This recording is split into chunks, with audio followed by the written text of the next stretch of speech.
Највисоката затворска казна од 18 години ја доби поранешниот директор на БЈБ Митко Чавков. Полициските службеници пасивно постапувале за собраниските инциденти, образложи судиката Добрила Кацарска во изрекувањето на пресудата. Златната команда, односно Чавков, на 27 април единствената команда ја дал во 20 часот и 30 минути. Полициските припадници Митко Пешов и Душко Лазаров добија 15 години затвор. Толку време за Дрешетски според првостепената пресуда треба да биде и разузнавачот Мунир Пепик.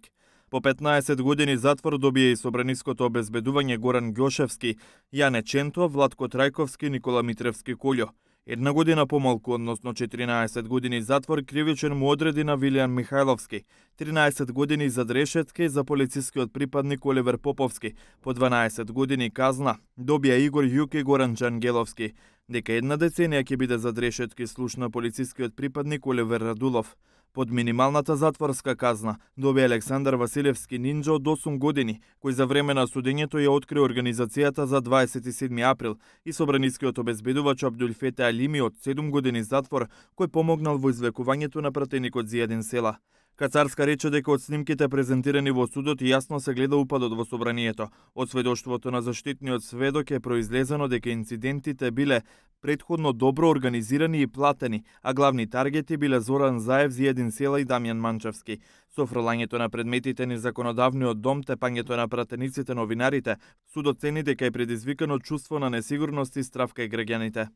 Чувството на лична несигурност може да биде загриженост, стравување, парализирачки страв и да се однесува на несигурност на собствената личност, личните добра, личноста и добрата на блиските лица или имотот.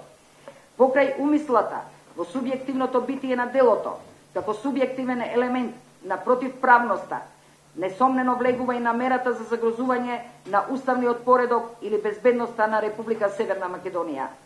Не може кај граѓаните да не постои чувство на несигурност или страв меѓу останатото и од аспект што ќе произлезе од таквиот настан во собранието, па незалудно овој ден е наречен крвавиот четврток.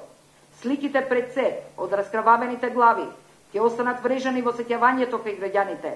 Ова е настан кој што за жал влезе во делот на историјата на Република Северна Македонија, кој што ќе биде запишан со црни букви.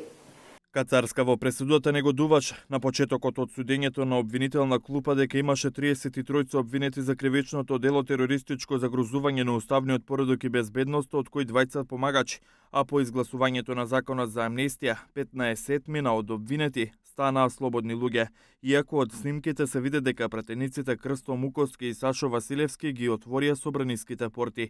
Затворските казни кои ги слушна обвинетите за крвавиот четврток нема да стартуваат веднаш, бидејќи се осудени со првостепена одлука и имаат право на жалба до апелацискиот суд, а до произлегувањето на апелација пресудата не е правосилна. Сепак издржувањето на затворските казни ќе важат од денот на притворите, кои што им беа определени на обвинетите. Судењето за крвавиот упад во собранието почна лани на 22 август и траеше точно 6 месеци.